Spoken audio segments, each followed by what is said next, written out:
Hello friends, welcome to elite study. My name is Kamaldeep.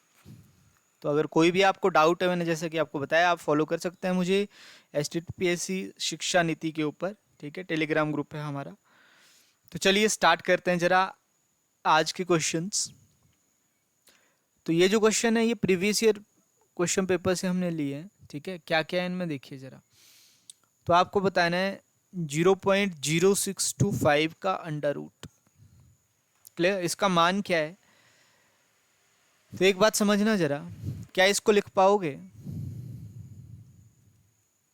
625 divided by में 10,000। 625 किसका square होता है? 25 का। और 10,000 किसका होता है? 100 का। तो कितना आ गया ये? 0.25। कौन सा ऑप्शन है? थर्ड ऑप्शन इस क्वेश्चन का सही आंसर बनने वाला। क्लियर। तो आई होप ये चीज़ आपको समझ आई होगी। चलिए अगले क्वेश्चन पे चलते हैं। और देखिए, पुलिस का जो आपका एग्जाम है उसमें बिल्कुल इसी टाइप के क्वेश्चन आपको देखने को मिलेंगे। ऐसा इसलिए कह रहा हूँ क्योंकि ये जो क्वेश्चंस हैं ये हमने दिल्ली पुलिस से या जो भी हरियाणा पुलिस के एग्जाम हुए थे उसके प्रीवियस ईयर से लिए हैं, और कुछ क्वेश्चन HP पुलिस के इसमें हमने मिलाए हुए। क्योंकि पुलिस का जो लेवल है वो हर जगह एक ही रहता है, वो ज़्यादा आपसे टफ क्वेश्चन नहीं पूछता है, इसी टाइप के क्वेश्चन आपसे पूछता है। तो ये सारी चीज़ें आपको क्लियर होनी चाहिए कैसे क्वेश्चन को हैंडल करना है। अब आपसे पूछता है, देखो, what is the value of this 1+2+3+4, यहाँ तक लिखा उसने 20 तक, डिवाइडेड बाय 7। एक तो भाई तरीका है सबको लिख लो, है ना, सबको प्लस कर लो, 20 तक कितना बनेगा टोटल ऐड करके, और उसको 7 से भाग कर लो। दूसरा तरीका क्या है, देखो, इन सबको ऐड ही तो करना है, और एक एवरेज होती है, एवरेज का आपने नाम सुना होगा, एवरेज होती है सम डिवाइडेड बाय नंबर। तो अगर आपको सम निकालना है, सपोज करिए सम निकालना है आपको, तो सम किसके बराबर आएगा? तो आप बोलोगे सर एवरेज इंटू में क्या कर लो, नंबर। और जब भी AP दे रखी हो, AP मतलब अर्थमेटिक प्रोग्रेशन, समानांतर श्रेणी, यहाँ पे कैसे बन रही है? क्योंकि देखो डिफरेंस जो है सबका वो एक एक है, यहाँ भी एक है, यहाँ भी एक है, तो ये समानांतर श्रेणी बन गई आपकी। तो जब भी आपके पास समानांतर श्रेणी होती है उस केस में जो आपके पास एवरेज आती है वो आती है first number plus last number divided by 2। क्या कहा मैंने? First number plus last number divided by 2। तो अब पहला नंबर कौन सा है आपके पास? फर्स्ट नंबर कौन सा है? तो 1 है। लास्ट नंबर कौन सा है? 20 है। अभी देखो एवरेज की बात कर रहा हूँ सिर्फ, डिवाइडेड बाय कितना? 2। तो 21/2 आपकी क्या आ जाएगी? यहाँ से एवरेज आ गई। और टोटल नंबर कितने हैं? ये टोटल नंबर भी 1 से लेके 20 तक हैं, तो टोटल नंबर कितने हैं? यहाँ पे 20 हैं। तो देखिए जरा सम की अगर बात करूँ अब, तो सम जो आपके पास बनेगा वो बनेगा एवरेज, जो कि है 21/2 गुना में नंबर जो कि है 20। इससे कट जाएगा कितनी बार? देखो 10 बार। तो सम तो कितना आ गया? 210। लेकिन ये थोड़ा ना निकालना था क्वेश्चन में। क्वेश्चन में तो डिवाइडेड बाय 7 भी लिखा है, मतलब जो ऊपर वाली लाइन है डिवाइडेड बाय 7। तो 210 को कर दो जी 7 से भाग, जैसे ही भाग करोगे कितना आएगा? 30 आ जाएगा। ये प्रश्न का आंसर। समझाने में इतना टाइम लगा, लेकिन अगर ये कॉन्सेप्ट क्लियर होगा तो क्वेश्चन आप जल्दी से कर पाओगे। क्लियर हुई ये बात या नहीं? चलिए अगले प्रश्न पे चलते हैं जरा। क्या कहता है अगला प्रश्न? देखिए, which of following fraction is greater than 2/3? 2/3 से कौन सा बड़ा है? एक बात समझिए, अगर आपको परसेंटेज आती है तो 2/3 की वैल्यू होती है 66 सही 2/3, और इसको कह सकते हो 66.66%। ये कैसे आया? किसी को कोई दिक्कत है तो उसने क्या करना है, 2/3 जैसे ही लिखा है उसको 100 से गुना कर लेनी है, और जो भी सॉल्व करने के बाद आएगा जो कि ये आने वाला है वो यहाँ पे लिख देना है, किसी को अगर कोई प्रॉब्लम है। बाकी जिनको अगर ये फ्रैक्शन वैल्यू याद है तो उनके लिए तो क्वेश्चन चुटकियों का काम है ये।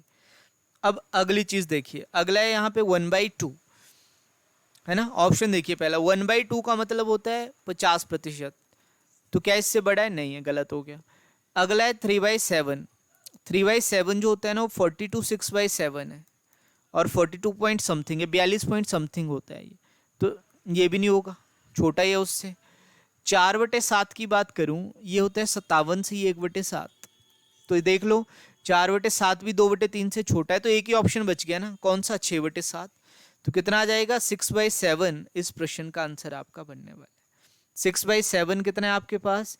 ये होता है 85 एंड 7 5/7%। क्या होता है? 85 एंड 5/7, ये आपका यहाँ पे बनता है। तो आई होप ये चीज़ आपको क्लियर हुई होगी, इसमें कोई भी दिक्कत आपको नहीं आने वाली। चलिए अगले प्रश्न पे आते हैं। कहता है देखो, what is the smallest 4 digit number which when divided by 2, 3, 4 and 6 leaves remainder 1 in each case. Okay, 2, 3, 4 और 6 से विभाजन करने पे प्रत्येक से शेषफल 1 देने वाली 4 अंकों की सबसे छोटी संख्या कौन सी है। सबसे पहले तो क्या करिए, ये 2, 3, 4 और 6 का ना एलसीएम ले लो, फटाफट एलसीएम ले लिया। एलसीएम कितना आ जाएगा, 12 आ जाएगा इसका। जैसी एलसीएम 12 आया, ठीक है, एलसीएम जैसी 12 आया, 12 से ये जो नंबर है ना यहाँ पे 1008, पहला वही है, उसको भाग कर लो 12 से। कट रहा है 12 से या नहीं कट रहा है, देखो 12 से 8 बार 12 8 96 बच गए 4, 12 चौक 48। इसका मतलब इस केस में जो शेषफल है, जो रिमाइंडर है, वो कितना आएगा, 0 आएगा। क्लियर।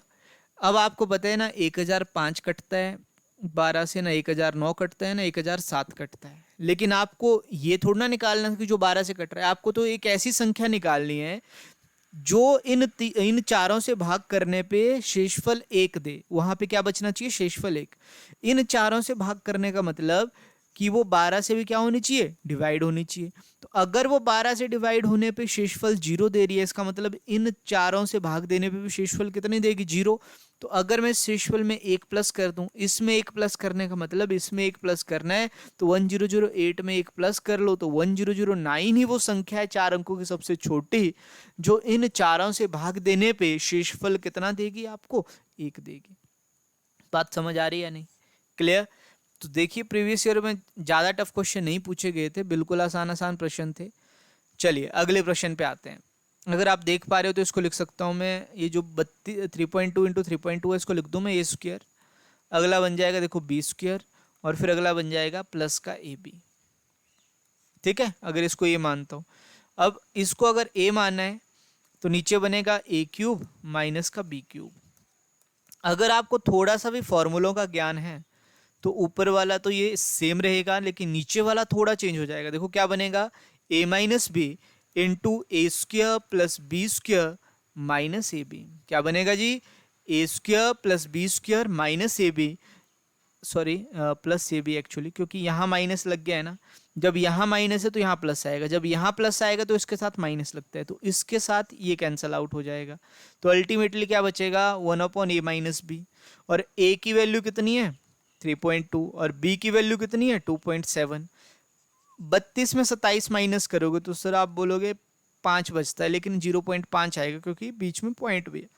0.5 का मतलब 10 ऊपर गया, तो 10/5 कितना आ जाएगा, इसका 2 आ जाएगा, और ये इस प्रश्न का सही आंसर है। बात समझ आई या नहीं। चलिए अगले प्रश्न पे आते हैं। फिर 2 देख लीजिए, ये थर्ड ऑप्शन है इसका। ठीक है, चलिए अगले प्रश्न पे आते हैं। कहता a is 30% less than another number b।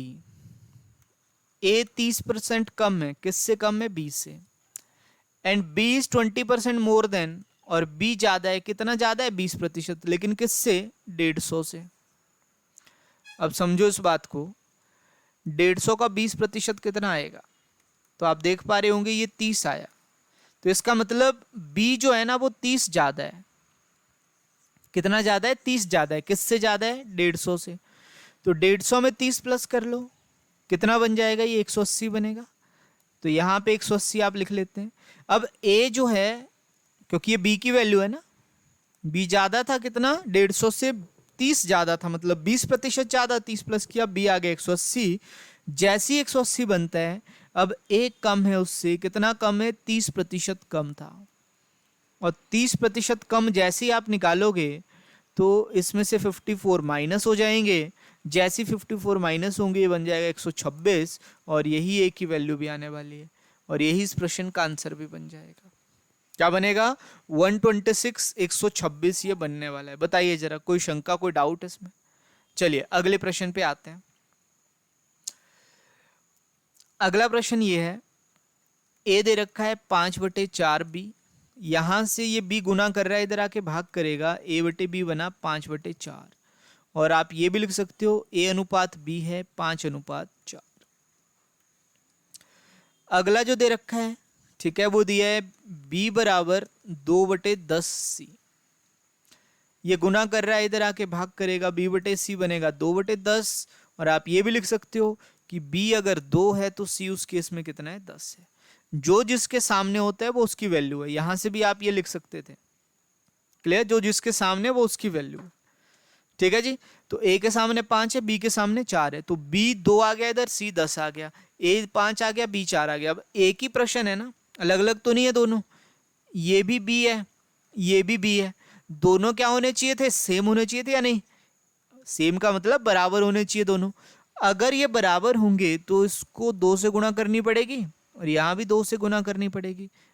अब कहने का मतलब a जब 5 है तो b तो 4 है और c कितना है, जब b 4 है तो c कितना है, देखो उस केस में 20 है।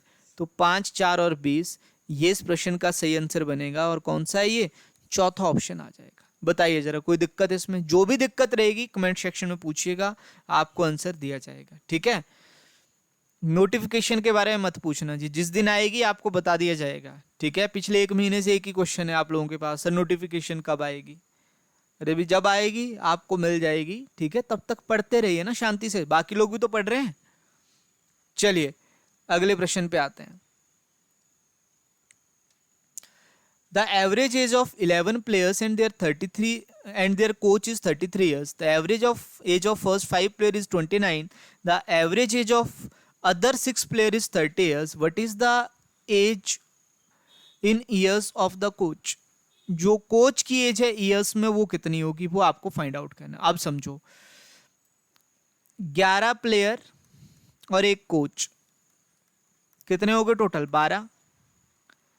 क्योंकि एवरेज जो होती है ना वो सम डिवाइडेड बाय नंबर होती है एक्चुअली। तो ये क्वेश्चन होगा सिर्फ इस फॉर्मूले से। सम जो होता है ना वो एवरेज गुना में क्या होता है, नंबर होता है। इसी फॉर्मूले से क्वेश्चन हो जाएगा। देखो 11 प्लेयर प्लस में एक कोच, टोटल कितने हो गए, 12। 12 की एवरेज कितनी है, देखो 33 है, तो 12 गुना 33 कर लो। 12 3 36, 6 12 3 36 और 3 39, 396 हो गए टोटल। तो 396 साल यहाँ पे टोटल हैं जो 12 प्लेयर्स के हैं। अब ये जो पहले 5 प्लेयर हैं इनकी एज कितनी है, देखो 29 साल एवरेज। 29 गुना 5 कितना हो गया, 145 है ना। 145 इस तरफ को लिख रहा हूँ मैं क्योंकि मुझे ऐड करना है एक साथ ये। और अगले जो 6 प्लेयर हैं उनकी है 30, तो ये 180 हो गए, ऐड कर लो भी। ये बना 5, या इसको यहाँ पे लिखो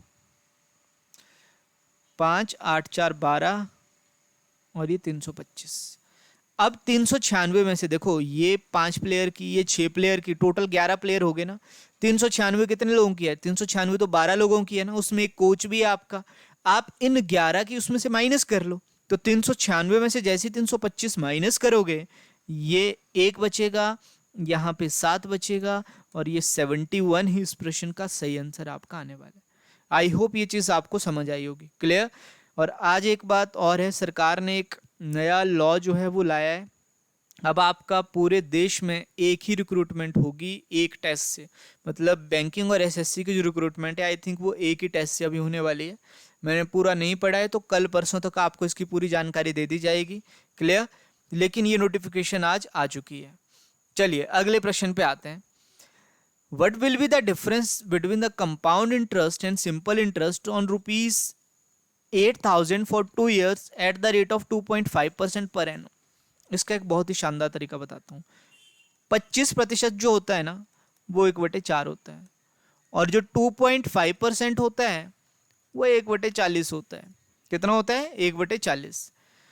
करना क्या है, जितना टाइम दिया है उतनी पावर कर लो। तो 1/40 का स्क्वायर कितना आएगा, 1/1600 आएगा।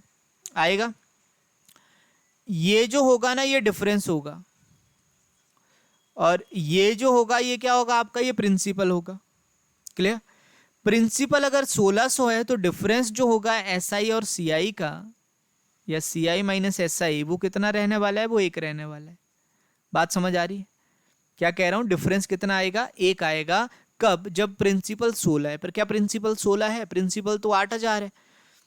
तो कितने गुना हो गया, ये 5 गुना हो गया। इसको भी 5 गुना कर लीजिए, 5 रुपए इस प्रश्न का आंसर है। बस खत्म। कुछ लोग इसको लेंथी मेथड से करेंगे, हम नहीं करेंगे, हम इसी से करेंगे।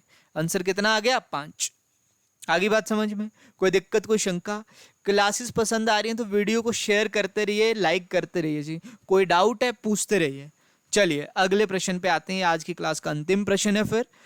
कहता देखो 40 चेयर जो है वो 10,000 रुपये में खरीदी है, ठीक है जी। How many chair he must sold for ₹10,000 so as to gain 60%। 60% कमाने के लिए 10,000 में कितनी बेचे? एक बात समझिएगा, इधर भी 10,000 है, इधर भी 10,000 है। जब भी आपका खर्चा सेम ना, जब खर्चा सेम तो प्राइस और क्वांटिटी के बीच में, मूल्य और खपत के बीच में इनवर्स रिलेशन होता है। कहने का मतलब प्राइस अगर बढ़ाओगे क्वांटिटी कम हो जाएगी, प्राइस अगर कम करोगे क्वांटिटी क्या कर जाएगी? इंक्रीज हो जाएगी। अब समझना, 60% का आपको प्रॉफिट चाहिए, इसका मतलब प्रॉफिट तो प्राइस तो बढ़ाना पड़ेगा। सेम प्राइस पे काम थोड़ा ना चलेगा। सेम प्राइस पे कैसे बढ़ा पाओगे भी प्रॉफिट, कैसे कमा पाओगे प्रॉफिट? तो 60% प्रॉफिट का मतलब हुआ ये 3/5, इसको कॉस्ट प्राइस मानते हैं, ये प्रॉफिट है। कि क्रय मूल्य जो था वो 5 था, तो विक्रय मूल्य जो बेचने वाला प्राइस है वो 8 होगा। ये तो होगी प्राइस की बात। अगर मैं क्वांटिटी की बात करूं तो ये 8 आएगी और ये कितनी आ जाएगी? ये 5 आ जाएगी। कितनी आएगी? ये 8 और ये कितनी? 5। क्लियर हुआ फंडा? इधर 8 तो ये कितनी? 5। अब समझिए इस बात को, ध्यान से देखिएगा। क्या खरीदी आपने 8 कुर्सियां थी? आप बोलोगे सर खरीदी तो 40 थी। मैंने कहा बहुत अच्छी बात है, 5 गुना है, इसको 5 गुना कर लो तो बेचोगे कितनी? बेचोगे सिर्फ 25। बात समझ आई? 40 कितने की खरीदी थी? ये 10,000 की खरीदी थी जी। तो 25 कितने की बेचोगे? ये भी 10,000 की बेचोगे, क्योंकि खर्चा आपका सेम है, लेकिन क्वांटिटी आपने कम कर दी क्योंकि प्रॉफिट आपको कमाना है। समझ रहे हो? अगर 40 ही बेच देते तो कोई प्रॉफिट नहीं होता ना, आपको कम करना पड़ा। कम करा, क्वांटिटी कम करे, प्राइस जो है इसका इन्वर्स होता है, तो इसका मतलब आप प्रॉफिट कमा गए कितने का? 60% का। आई होप ये चीज आपको समझ आई है, इसमें कोई भी दिक्कत आपको नहीं होने वाली। क्लियर? तो ये थी आज की आपकी क्लास। चलिए अगली क्लास में फिर मिलेंगे आपसे, तब तक के लिए थैंक यू वेरी मच।